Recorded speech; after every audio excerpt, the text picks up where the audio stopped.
For this one, you know, the whole desk was going the way of Cloud9, and I think that's a lot about how good they have looked this weekend in particular. They have been dominant, but you've got to say it's been TSM who has been the much stronger team throughout the split. So I'm hoping for a very even back and forth game.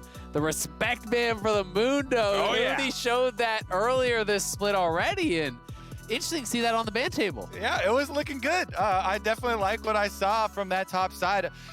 You know, TSM have been so flexible with their top side with Huni, either playing through it or looking towards, you know, bottom side. And with all of the 2v2 lane kills that we saw from TSM yesterday, very well might be the case. Cloud9, I'm really hyper-focused on this jungle matchup because Spica has been so incredibly good for TSM, and we've heard so much about how Cloud9 are focusing on how the lanes are working with Blabber and the early game and some of these changes. Yeah, and as soon as they banned Xin on red side, I expected Diana had to come through. You know, as you say, those are kind of the two powerful junglers. These are the jungle matchup that we're really focusing on, and Gwen coming through, very likely going to be up to Fudge. It can get flexed, but it feels like it's almost exclusively played top. Yeah, we've got Mundo, Nocturne, Lee Sin, Akali, Xin, and Diana all banned away. The Gwen makes sense as one of those first picks. We know how powerful this champion can be in the right hands. Fudge, definitely the type of player that could pop off on that. And now for TSM, their first response will be locking in the Kalista. Okay. I'm already thinking I want to see Huni's Gangplank again. Huni's Gangplank is one of the most feared picks, right up there with his Rumble. And it actually, you can effectively play it into Gwen, you know, pretty easily. Early on, you can fight for the wave. And if the Gwen challenges you, yeah, it can come down to skill. It can be close, but generally most of the Gwens have started to cede early wave control to the Gangplank side of it. And I think it also would play into, you know, TSM and some of the bottom side stuff now, some of the newfound focus into Lost. Yeah, well, exactly. I mean, they describe Kalista, so you want to be playing towards that lane. I think you have the good 1v1 matchup. You have the ability to focus that. Thresh was left up, and that was a concern. It's a great pairing with the Kalista. And it's also a great pairing with the Aphelios, so I wouldn't have minded if TSM grabbed that as their second pick, but now with that off the table, they're going to have to look elsewhere for their engage. Yep, I like the fact that Cloud9 wants to draft the Thresh with the Aphelios, provide a little bit of cover for some of those weaknesses, give him some mobility, give him some peel, and then TSM's last pick before the second half of the ban start to roll through will be Nautilus. So Kalista Nautilus versus Aphelios Thresh in the bottom lane, and then Gwen, of course, can be flexed, but is almost always a top laner. Yeah. Viego, a lot more flexibility here for TSM. Yeah, I kind of want to see PoE get it again. He was looking good with the power of the Shadow Isles. I'd say pretty high priority on having that mid, and so maybe we see some more bans from Cloud9 towards that top lane, towards the Huni pick we're looking at, like a Jace, like a Gangplank, try and whittle down on that champ pool. TSM with a set ban of their own, though, because of the flexibility shown here from Cloud9. And let's see how Cloud9 want to respond to that one. They know they don't got to worry about anything in the bottom lane. But again, yeah, that question that you asked, do you focus on the Huni champ pool? Do you focus on the Power of Evil champ pool? It will be those options, those counter picks into the Gwen to try to set up success here for Fudge. Yeah, they got one of them, the Jace out, so the Kennen and the Gangplank are the other two big ones into it on top side. Huni's been very flexible, though, and he drew out that Mundo ban, so there might even be something even further out of the reaches. I mean, another one that I'm kind of looking at as conspicuously absent from the draft so far is Renekton. It's such a popular pick, especially if you're talking about working well with your jungler, playing for that 2v2. So exactly. The other thing here is that they're already pretty AD heavy, so maybe like the Kennen. Kennen is also quite a good one. Get some AP in there for them, because I'm assuming it is going to be PoE with the Viego, but it could be Spica. You know, jungle Viego definitely very good too, so that flexibility might keep Cloud9 guessing, and it does. It draws out the AP jungle ban to pair with them. And I always do like a Rumble ban against TSM here, just because Huni's such a big Rumble player anyway. He has such a reputation on this champion. It's that much more valuable against this squad. TSM sending their last ban at Orianna, and now they'll lock in the Volley Bear. I feel like this almost has to be in the jungle these days. Yeah. So that means Viego should be heading towards one of those solo lanes, but we still don't know which. And it does really make me wonder, what is the setup here going to be for Huni, right? Because if you do go another AD laner, you are going to be very heavily physical, which could be an issue against some of these champions, especially with Cloud9 still having the ability to draft some sort of a tank out of the jungle that could actually respond well to that. At this point, yeah, I'm thinking it's got to be Kennen for him then. It feels like the best as far as setting up space for Viego to work with too. I guess they could do Viego top and then draft something for PoE, like a control mage as well, right? You could look for an Azir as an option there if you want. Into Gwen, that feels hard for Viego, but yeah, could be the case. Perks back on the Yone, please lock it in. Hey, it looks so good yesterday. We can't get over excited just yet. It's still a hover. It's still a hover. It is Azir instead. Azir Trundle will round out the draft for Cloud9. Okay, so Azir. You sound so defeated. Yeah.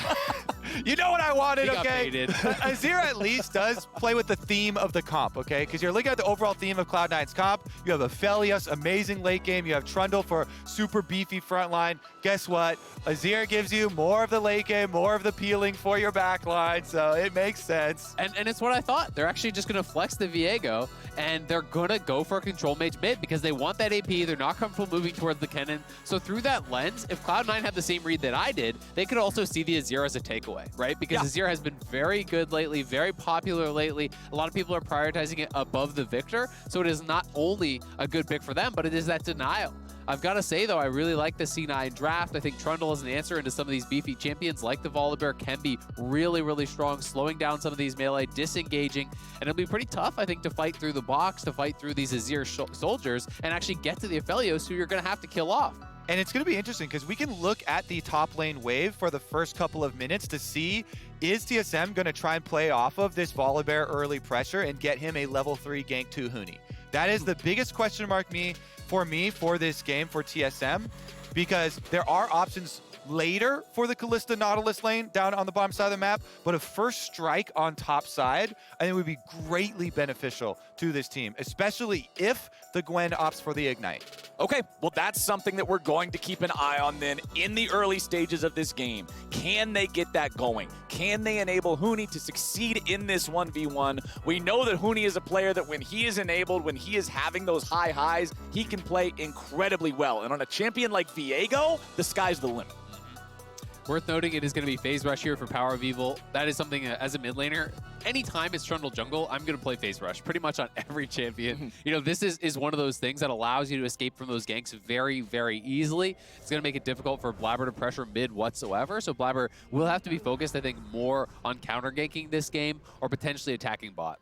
And just doing a little bit of housekeeping, keeping track of everything else here. We do have Comet there for perks. Up against another control mage gives you its more powerful laning capabilities early on here. And another big difference is those support summoner spells, Sword Art with the Ignite, but Vulcan with the Exhaust for whenever Huni tries to jump into the fights or whenever Lost is about to try to go for a big rend and you're almost out of range. So a bit more of a defensive option there for the C9 support. Yeah, it's just so easy to utilize into the TSM comp because you've got a melee carry over there that is fairly hard commit, plus the low range AD carry of the Kalista. Okay, nobody's doing anything cheeky here at level 1. Spreading out, defending those entrances. We do have a bit of a pseudo group up here from TSM. They have a sweeper on Sword Art, so I think it's going to be greatly beneficial to them if they go for the delayed invade on bottom side. Okay, there comes your face check. Goodbye, Vulcan, and first blood goes over to Lost. Nice setup there from TSM. They just played that defensive line, and Vulcan had no idea they're there. They're going to actually invade off of this and take away the red buff, so that is a big deal here. Awesome, awesome start for the side of TSM. They get their jungler starting at the enemy red buff. Remember our ProView matchup, you just saw it on your screen there. The junglers are featured. Blabber versus Spica, Trundle versus Volibear, and Spica's loving the start of this game. And guess what? First blood going over to the Kalista Nautilus lane. This is going to be so big for TSM. They're also splitting the map, so Lost and Sword Art just get to go all in. They know they have cut the map here with the jungle invade. Yeah, you get the kill, but you also get full autonomy on the bottom half of the map. And that's what they want to play towards. Stack the dragons, utilize this Kalista. The Kalista's also going longsword 3-pot, and this setup in particular, when you're starting the game with this, allows you to trade very aggressively, use these potions as a resource to tax your enemy's health, try to chip them down. With Speak on this side of the map, and they have them zoned off the experience, I think it is potentially a base high taxes. Yeah, Vulcan just face checks the brush here with Spica clearing out the Krug camp. He's ready and waiting. He has the base. Yeah. This is brutal. He's going to lose these minions. Cloud9 is in no condition to be able to try to stand and contest this. TSM have awesome control over this bottom half of the map. And look where Blabber is, rather. You know, he can't do anything. You can see Blabber up here on the top side. There's no counter dive on top lane. There's nothing really being taken away, so it's 3-camp clear for Spica, and you're losing everything here. 0 CS! It's TSM. Oh. TSM won. TSM won bottom lane hard as heck. Watch your language there, Kobe. It's still a video game that sometimes children play. Anyway, TSM are just crushing this bottom. 2 plates at 3 minutes? Yikes. Holy And he has moly. first blood, by the way, so you know, you go back to base as Sven, and you get the really impressive buy, the big power spike of 2 health potions. And then you go back as... Oh, he's going to be Kalista. drinking a lot. He's going to be drinking heavy. Oh, they're actually going for the long con. They're going to try to make the read that Aphelios will try to push this out. And if you try to hard shove this, they could just go for the engage. They're calling down Spica. Nice bit of game sense there from Vulcan to check the brush with a lantern, but it might not be enough. Here comes Spica with the dive, and Vulcan is dead again. What TSM is doing to this bottom lane is illegal in at least a few states, my friends. It's gotta be. And I love to see this type of jungling. You get hold of an area of power on the map, and you don't let go. This bear has sunk his teeth into the bottom side, just head first dive straight under the turret. Really good E placement, so on arrival, Spica just flashes right into it. You get the damage, plus you get your shield, stun, boom. Well executed. You know when a bear eats you, it don't even kill you first, it just starts eating. And that's what Spica is doing this game, my friends. He is feasting on Cloud9. TSM making it happen with plays like these. Yeah, we can watch this one more time. So they're faking the reset, and Cloud9 knows that TSM bot lane would have a lot of gold, so a reset here for a Vamp Scepter or whatever, Noon Quiver would make a lot of sense, so they go for the push, and they've already made this read. They're calling Spica down, and Cloud9 is actually playing it very defensively to their credit, but no escaping it. Yeah, I mean, on replay, they have both flashes. I don't know if that's spectator bug, but I believe it is. Right in there, Spica's able to get his flash super high value. Well, it's still displaying the flashes here, so maybe it was not a bug. Either way, TSM 1,500 gold ahead. 1,500, no, 1,500 gold ahead of their opponents early on. All of it is focused around this bottom lane. Yeah. Things are going phenomenally here. Blabber has now rotated down, seeing if maybe they can punish the aggro, see if TSM wants to keep going in here and bait them into a bad situation. But look at Spica, he's pathing down. And if they get this 3v3 and Cloud9 dies here, this is gonna be GG. Sword Art has his flash. He flashes away to stay alive, but the play is gonna bring him right back. Spica's joined the fight, and Sword Art is still alive. Spica going for a little bit of damage now, but with the focus on to Blabber, that's not the target they need. Spica has no flash, and Fudge is ready for a little bit of snip, snip. C9 is on the board. While the party is bottom lane, you still have to keep your eyes on top side for those teleports. Huni just uses teleport, and the big difference comes in from Fudge. Fudge factor paying off on the bottom side for Cloud9, trying to keep him afloat. And that is actually so important because that was like a triple stacked wave that he's also going to lose. So yes, Lost will still be ahead, but look at the farm. I think this is actually 4 waves that he's going to potentially lose here. We'll see if they can get back to the turret now to try to reclaim some of that. But the CS has evened out. Of course, Huni will take his tags from that top lane. He does get a plate of his own, but that is TP advantage in action there for Fudge. And they're looking for Blabber. He's got flash, does have Lantern. Yep, Lantern's better than any summoner spell in a situation like that. Just pull you straight to safety, no big deal. Scuttle Crab was secured by the side of Cloud9, so they will have vision over the fact that Spica has dragged this this Drake out of the pit here, but it's not like they have anything to say about it. With Kalista and Nautilus both there, it's TSM's Drake. It's such a fun game when you get these focused early game plans, and to have it kind of handed to you as TSM, it started out in the most ideal situation ever. Yeah. Let me take you back to level 1. Guess what? We're setting up for a delayed invade, and they walk right into us for the first blood for bottom side. Then the bounce back on the wave, having it push out. Here's another look at the actual play, though. Sword Art does flash out early, definitely necessary.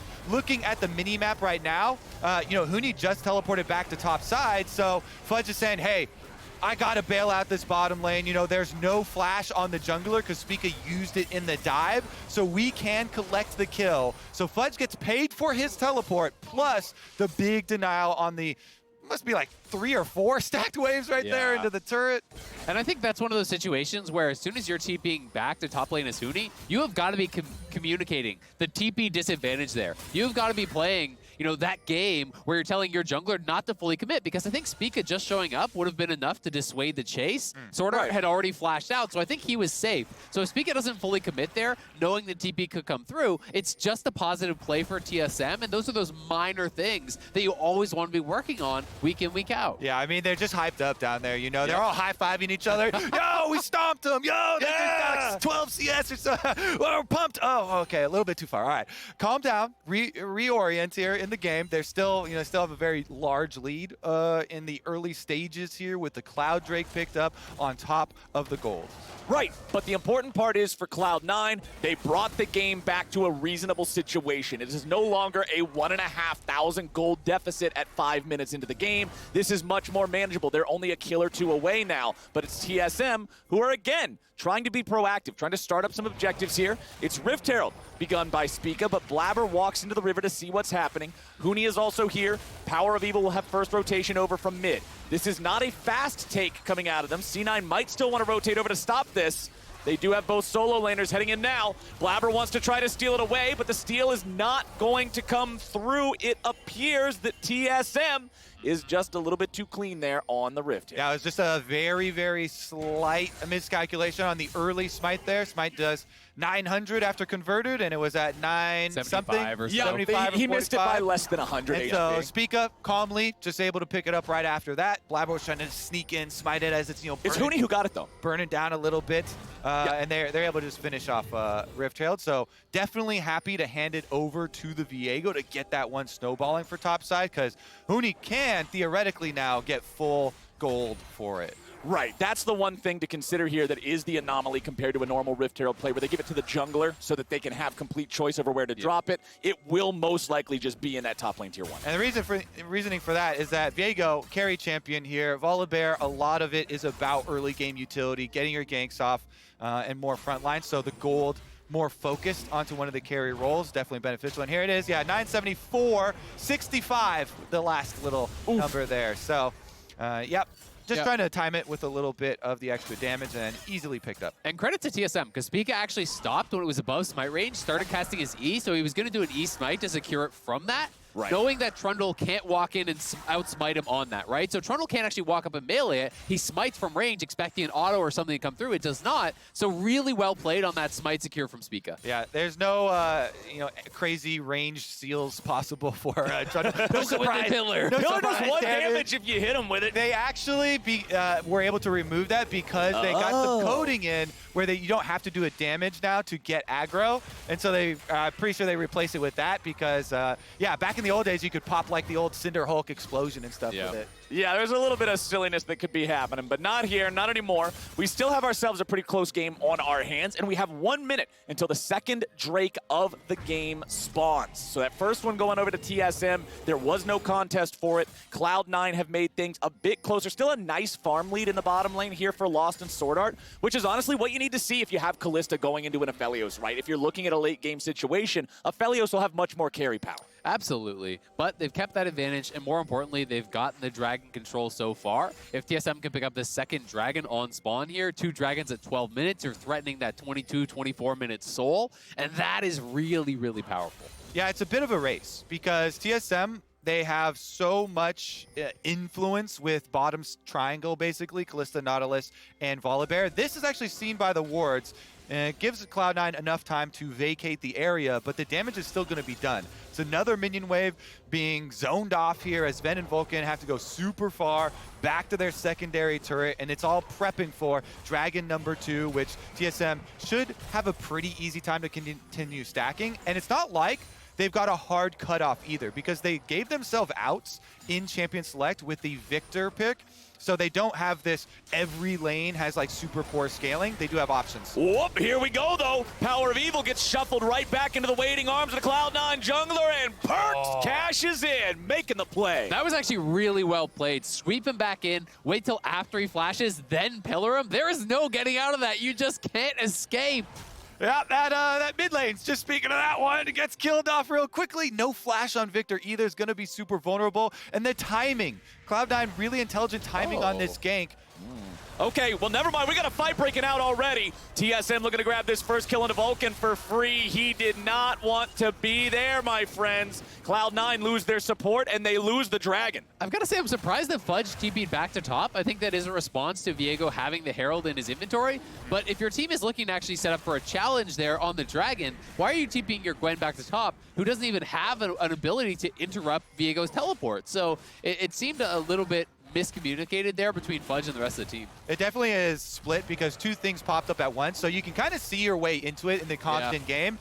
They're like, oh, this mid gank actually went so successfully that it opens up another possibility that we're thinking of, trying to set up for, contesting Dragon, because we just killed PoE. There's some seconds still left on his teleport, but with the Rift Herald, there's just so much pressure with Rift Herald. Nowadays, you can't really leave it unanswered. One of the biggest benefits of a Rift Herald is how your opponents just have to react to it, because the damage you can do now with there being more gold and secondary towers too is really, really kind of endless. Yeah. Scary, scary stuff if you don't show proper respect there. But we only have 10 seconds left on turret plates before those fall. Both side lane tier 1 turrets on the Cloud9 side are very, very low. Could be easily knocked down with just a little bit of focus there from TSM. Mid lane's in a lot better shape. Power of Evil continuing to defend that one, using the gravity well to clear out the minion wave.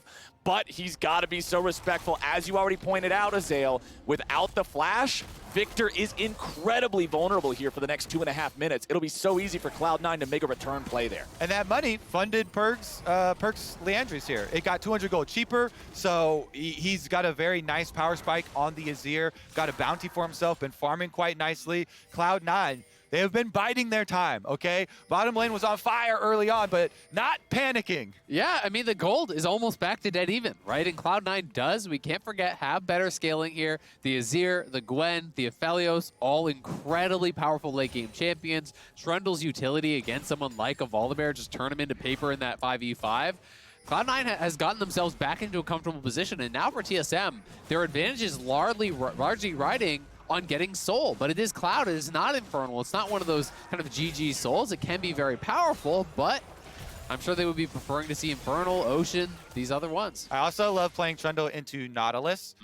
Here we go on the bottom side, though. Oh boy! Flash in for the ulti to immediately start it off. Sven wants to do everything he can to keep himself alive. He tries. The Rend comes out. Sven is still alive. Sword Art's tanking up the turret, and TSM gets it done. Yep, every last one of those turret shots. Sword Art's patiently waiting, allowing for the chase down, therefore lost. It will be the answer on top side for Cloud9, knowing that all these members have been committed by TSM. But look at that gold lead. That is paid for by TSM Wonard. Easy stuff for the TSM bottom lane there in that 2v1. But now, is their mid laner in trouble? Cloud9 moving plenty of bodies around here to this mid lane, trying to make a move happen. Mid lane tier 1 still pretty healthy. Blabber with that second Rift Herald does not want to use that right here, right now. Now, Instead, just going to hold on. Cloud9 definitely want to be able to set up some deeper vision before they start their plays. This comp benefits so much from front to back. If you get to have strong positioning, Trundle right in front with the Thresh, you can just pillar the Nautilus. The ultimate from Trundle shreds either Spica or Nautilus, whichever TSM member tries to initiate, makes them incredibly vulnerable, and Azir plus Aphelios can annihilate them. So C9, wow, TSM keep making these plays on bottom side, keep getting so much for Lost, who is at a big 2-item power spike there for the Kalista. They want to try and play off their synergies together.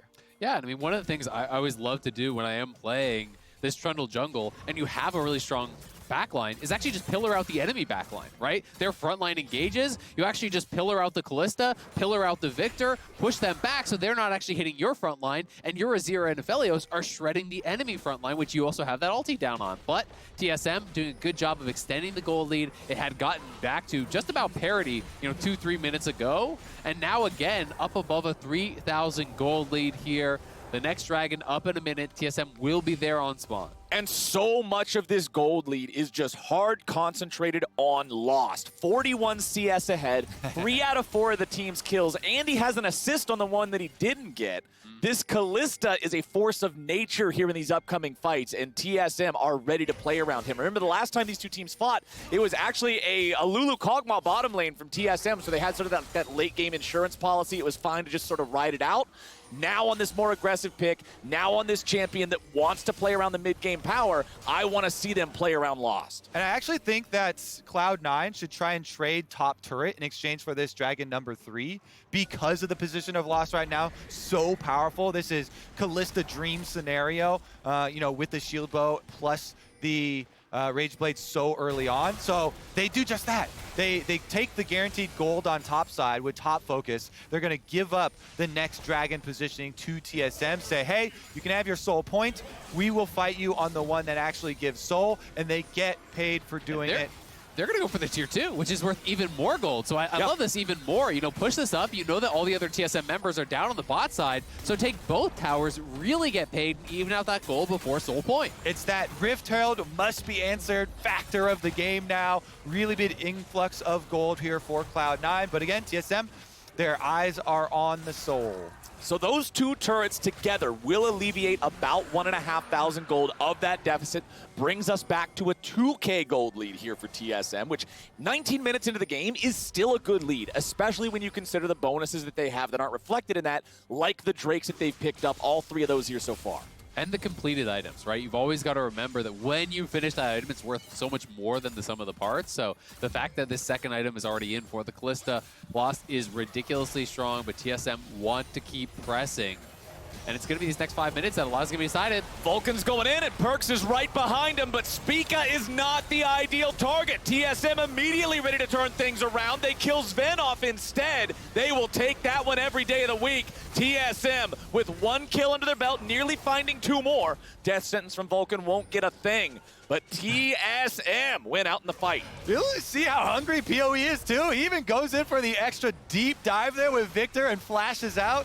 Maybe you got punched for not having flash later, but man, you can tell TSM are just riding this wave of pressure so hard right now. They want to get everything they possibly could out of that fight. And again, Volibear, speak a really nice use of his ultimate. Yeah, you can get the pick on him, but Unstoppable just jumps his way right back out, and TSM turn it around. They get rewarded with the double turret take of their own straight down mid. And they are marching up to the Baron as it spawns. This is a 20-minute Baron.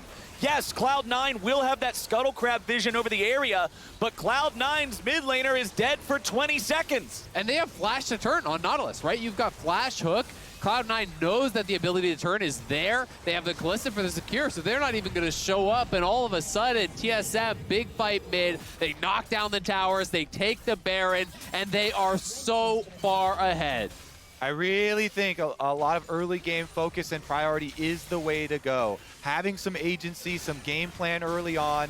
TSM just got paid so well for it. The delayed invades set up for bottom side, Spica splitting the map, constant harassment down there, and they're able to get so much out of these plays. Here's the Volibear ult over. And I think the biggest problem is that Cloud9 doesn't really have much damage there to actually follow up. You land the hook, you sweep in the Volibear, but Aphelios is not there yet, Volley's not there yet, Gwen is not there yet. So you're not going to be able to burst him down. You've committed these ultis onto him. All of TSM has actually reinforced and is hitting your front line that's trying to flood in, and TSM comes out on top.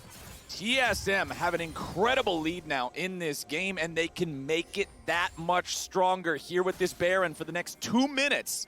They still have those tier 2 turrets standing, honestly, only in top lane. They've taken 5 turrets already for themselves this game. So that means a lot of this Baron will be spent getting those waves shoved up, knocking on the door to those inhibitor turrets. And it's up to Cloud9 to use this scaling comp, use this Aphelios, this Azir, and hold the line. Yeah, they're trying to hold that door, make sure it does not fall over before their carries have a chance to scale, but TSM, they're barging right through. TSM's ready to go. Fudge is not here yet. Cloud9 now looking for the chance to go. Sword Art's going to be taken low. Spica as well. TSM is very far forward. Blabber's going to die first. Huni now looking to reset here in the back. Cloud9 making a 1-for-1 so far. Tier 3 turret still holding on, but Lost is ready and free firing. Turret falls. Inhibitor will be your next target. Cloud9 still ready to defend in the 4v4. Vulcan low HP. If he lands a death sentence and goes in, he's done. But TSM back it away. I just want to say, heads-up play there from Spica, because the pick for Cloud9 and the setup with the ultimate from Sven was very good under tower. And Spica's like, you know what? Yeah, I'm going to die, but I'm ulting in to turn this tower off to allow the rest of the team to fight our way out. Absolutely agree. I mean, that is a really big play because Sven, as you say, he had that multi-man route with the grab of them all, and I think that's the best you can really hope for in that kind of situation, to preempt the dive, to be the ones who go first, to get that tower for that 6v5. Spica trades his life, but he keeps it even in what was a great play from Sven.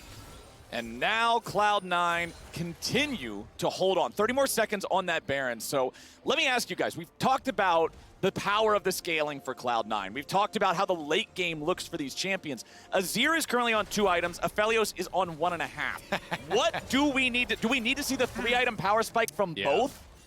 Let me draw your attention towards the Kalista with 3 items versus the one of Aphelios. Exactly. Okay. And ask how you feel now, because that fair point. That 3rd item is a Hurricane, which is such a big bonus. It's multiplicative. You're able to get so much AoE damage out as Kalista, throwing spears into both parties of the front line.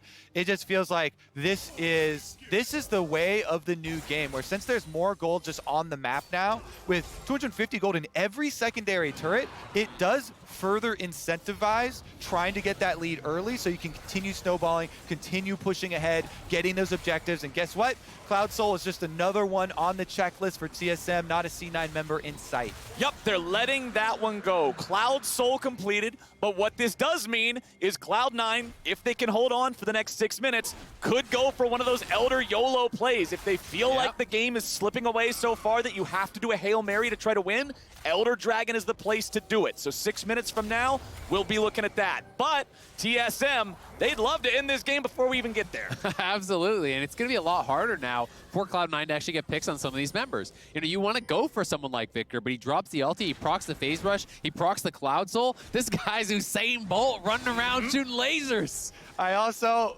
just hate Viego with Cloud Soul. Greatly enables this champion's play style. Press R, press R, press R, press R. Easy stuff there for the Reset King in the top lane. Huni is not anywhere near the rest of the players on the map. We have all 5 from Cloud9 and 4 from TSM around this bottom lane area. Huni getting that top wave pushed out instead. Remember that tier 2 turret still standing up there, so Huni knows that with all this pressure on the other side of the map, that is just some more free gold for himself and his team. And one thing that you've got to mention is if you take these inhibitors early and you can't close the game, then you start to really flood gold into your opponent's base, who have incredible wave clear. And that's why the #1 goal for TSM right now should be Baron setup. You're looking into the future. You have a Kalista, super fed Kalista, so securing the neutral objectives is way easier than sieging on these turrets and going for inhibitors. So the game plan right now for the next few minutes for TSM should be about setting up around this Baron. Then you force Cloud9 to try and come to you and expose themselves through the jungle, through the vision you've already laid down, and you've got the trump card of the Rend for the Baron as well. And Huni is so incredibly powerful in this side lane. Going for the Blade of the Ruined King as the 2nd item guarantees that he is at maximum 1v1 power for anybody that comes to try to stop him.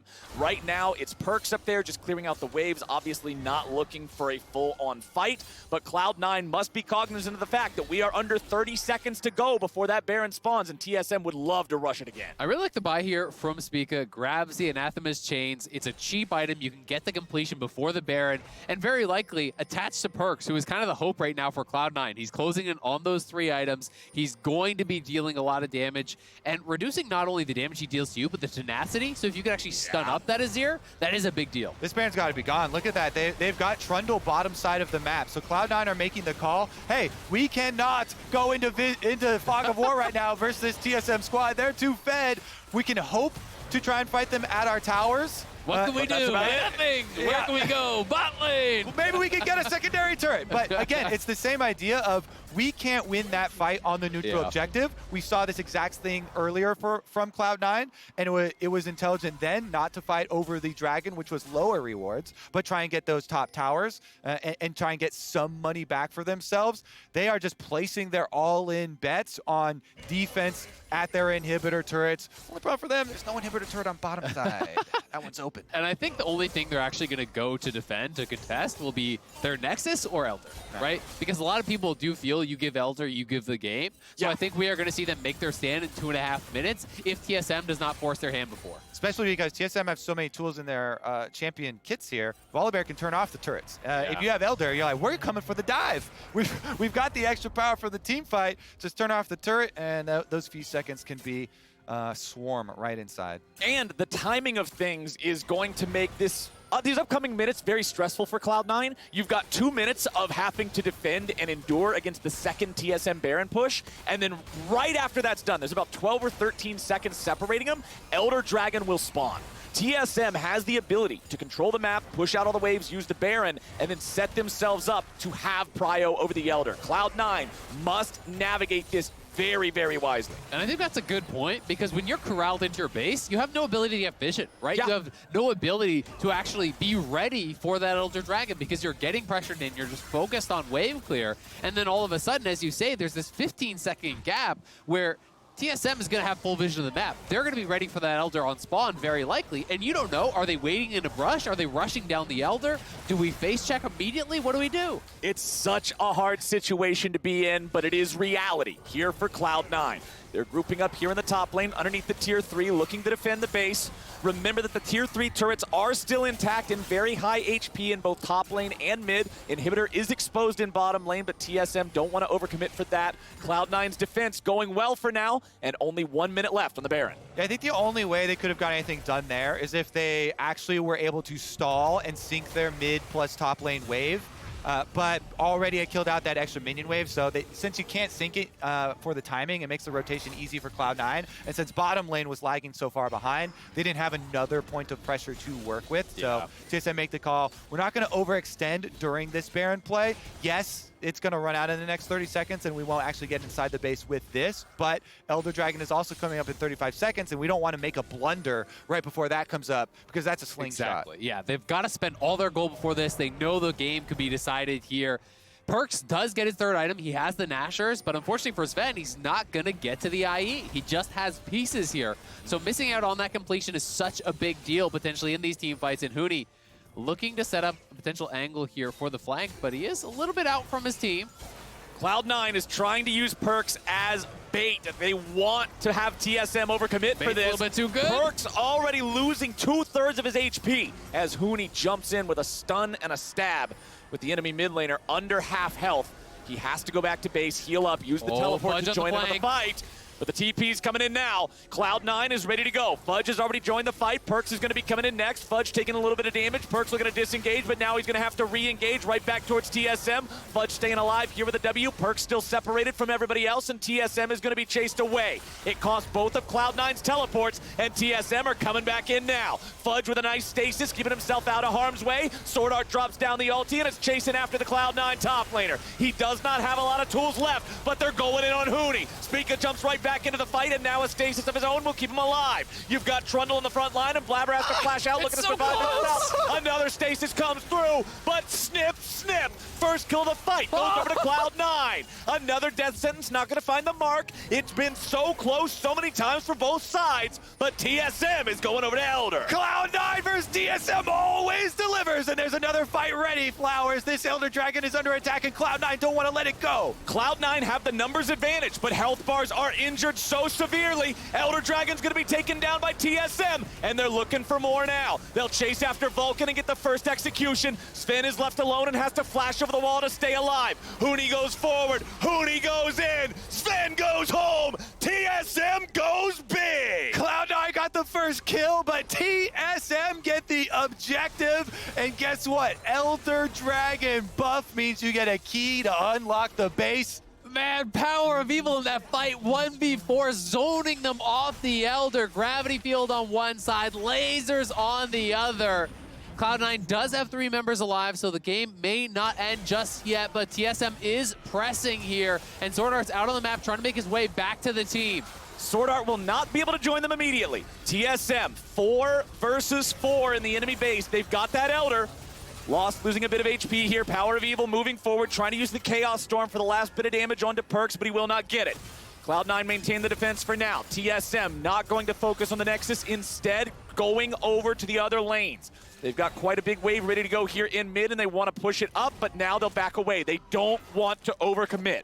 Yep, because Baron's up. Another 30 seconds, another neutral objective, another possible swing. Oh, Sven has Eagle though. Maybe it could swing things a little bit.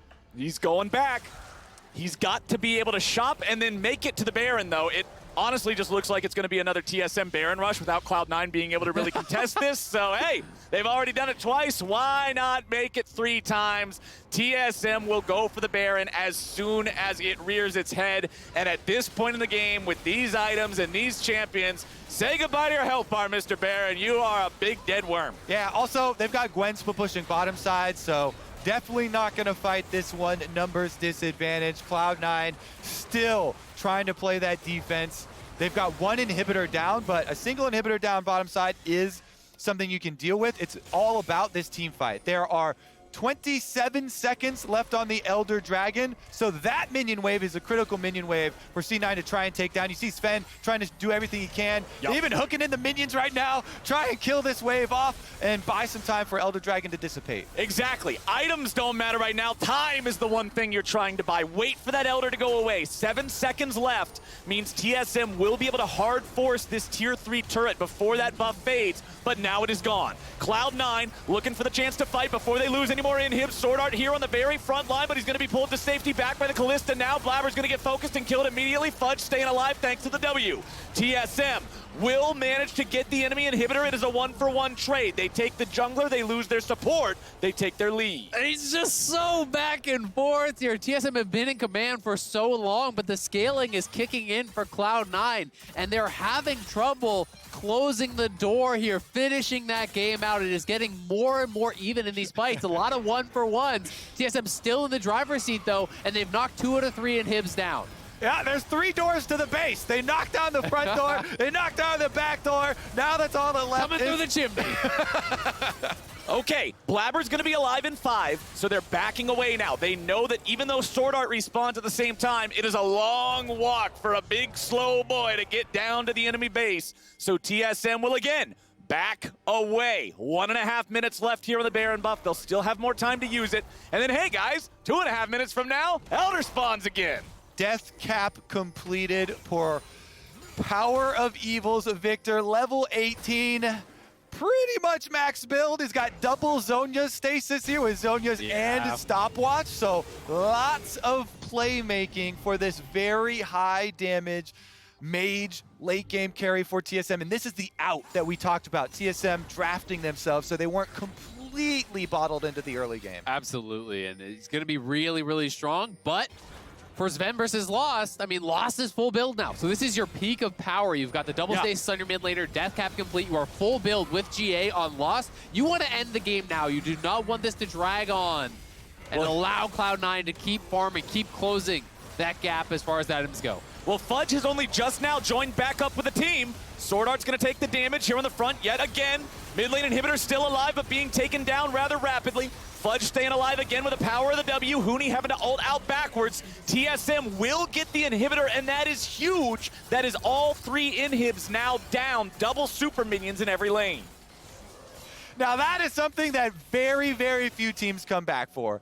Because the super minions both buff up each other and they're coming down every single lane, it is basically, you know, just trying to clear out the trash over and over and over while TSM get the run of the map, picking up the extra objectives. There's 57 seconds on the next Elder Dragon, but with all the double super minion lanes streaming in, TSM might want to finish it before then. The one saving grace, the bottom lane inhib is respawning. So they're only getting this one wave of double supers, and if they can hold on to that bottom lane inhib, things will slow down a bit. And what's critical is trying to gain yourself some extra time. When you're in Cloud9's situation here, they're trying to just push out as far as they can. You see on the top side of the map, Fudge does a good job pushing an extra double super wave up to the top side to buy themselves another 30 seconds with which to try and have something to say about the lead up to the Elder. TSM setting up shop in the enemy jungle, trying to make Cloud9 face check into these control wards, into this vision. Power of Evil with the gravity well over the wall. The W. Fudge with a good use of the W there to make sure he doesn't get caught out by the anchor of the Nautilus. Spica using the Zhonya's, flashing away now to make sure that he stays alive. You cannot lose your jungler without her dragon about to spawn. Perks and Vulcan both taking a bit of damage in their own right, but it's still Spica who is the lowest health player on Summoner's Rift. And his Zhonya's is on cooldown. That's what Volibear in late game relies on, trying to survive through these team fights. So Cloud9, they've got to charge ahead.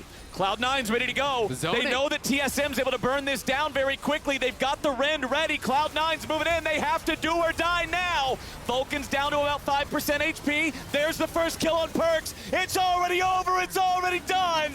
TSM, they get what they need to get. They got the mid. They got the support. They got the top. Sven and Blabber will do whatever they can, trying to fight the rest of the good fight, but that don't matter none. Huni stole Fudge's body, teleported into the enemy base, and killed him with it. Ladies and gentlemen, TSM dismantles Cloud9. And this is why, one of the premier rivalries in the LCS, TSM versus Cloud9 continually delivering, because it goes back and forth. In spring, Cloud9, the ones with the upper hand. Here, TSM with a quick strike back. PoE drafted the Victor, the late game insurance for this team, multiple times. So much damage output, so much area on the fight controlled by his Victor. He flashes the attempted swoop from Perks in the last fight, and they turn it around on him. They get the objective. Just well played there by TSM. I mean, I think you nailed it. The zone control was the biggest thing to me.